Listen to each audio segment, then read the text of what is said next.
Bonjour, thématique d'aujourd'hui, je vais vous parler d'eczéma. Alors j'ai déjà fait plusieurs vidéos sur des maladies de peau, j'ai déjà parlé du zona, du psoriasis, j'ai peut-être aussi évoqué l'eczéma, mais aujourd'hui j'ai envie d'y consacrer une courte vidéo sur le sujet. Donc l'eczéma, c'est une maladie de peau qui est en lien avec ce qu'on appelle en psychogénéalogie un conflit de séparation.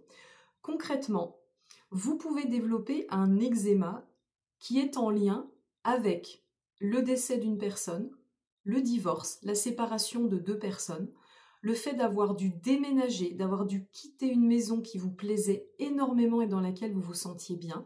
En tout cas, il y a cette notion quand on est quand on est confronté à des maladies de peau, qu'il y a eu un conflit de séparation. Quelque chose a été séparé, quelqu'un a été séparé de quelqu'un d'autre, et en fonction de l'endroit dans votre corps où se trouve l'eczéma, ça va nous donner des indications supplémentaires de comment vous avez vécu cette séparation, comment elle vient se symboliser dans votre corps physique, émotionnel, spirituel, mental.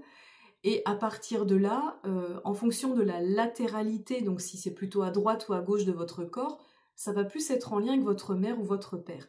Donc vous voyez que tout ce qui se passe dans notre corps est un précieux allié, est un précieux messager. Moi, pour rappel, pour les personnes qui ne me connaissent pas, je suis également kinésiologue et je travaille énormément avec les émotions, donc au niveau du corps, pour comprendre un petit peu ce qui se joue en vous et la façon dont vous avez somatisé un traumatisme.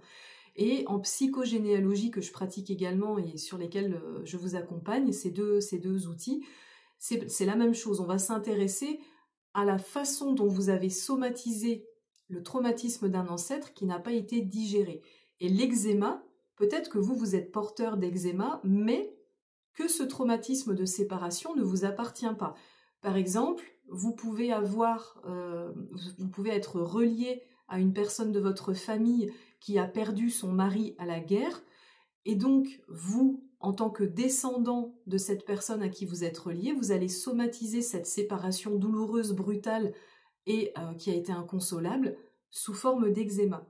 Si par exemple, alors je donne toujours cet exemple parce que je ne l'ai compris que sur le tard, évidemment à l'époque où ça m'est arrivé, je faisais pas de psychogénéalogie, donc quand j'ai eu mon aînée, ma fille, je l'allaitais, et puis j'ai été contrainte d'arrêter de l'allaiter du jour au lendemain pour raison médicale, et donc ma fille, quelques semaines après, a développé un eczéma au niveau de l'intérieur de la pliure des coudes, des deux. Et c'était vraiment très très moche. Elle a été traitée à la cortisone bébé parce que c'était tout coupé, ça saignait, enfin c'était vraiment pas terrible du tout. Et je n'ai compris que plus tard qu'en fait, c'était de l'eczéma. Alors ça, le médecin nous l'avait dit. Mais cet eczéma était en lien avec le fait que moi, en tant que maman, quand on est maman, papa aussi, on porte le bébé dans nos bras, donc souvent la tête repose dans la pliure du coude, et j'avais été contrainte d'arrêter de l'allaiter, et donc elle a ressenti ça comme étant une séparation brutale avec la mère, avec le lien maternel, et donc voilà, elle a développé de l'eczéma dans la pliure du coude. Donc ça va beaucoup mieux aujourd'hui parce qu'elle est beaucoup plus âgée, mais je pense que si on m'avait dit ça sur le moment, ça aurait peut-être aidé ma fille à conscientiser des choses et à aller mieux. Donc en tout cas voilà, ce qu'il faut comprendre, c'est que si vous portez de l'eczéma, vous ou quelqu'un de proche, posez-vous la question, essayez de remonter un petit peu 3 mois auparavant ou plus, parce que sur un trauma, on dit que c'est souvent 3 mois auparavant qu'il s'est passé quelque chose et qu'on somatise la douleur 3 mois après, mais ça peut être beaucoup plus loin, beaucoup plus profond que ça. Mais est-ce que voilà, dans votre famille, il y a eu un deuil, un divorce, un déménagement, quelque chose qui vous a séparé de quelqu'un ou de quelque chose et que ça a été douloureux? N'hésitez pas à me contacter si vous souhaitez en savoir plus. Vous pouvez m'écrire par mail mdkc39@gmail.com. Et puis si vous souhaitez mettre un petit commentaire sous cette vidéo, ça sera avec grand plaisir.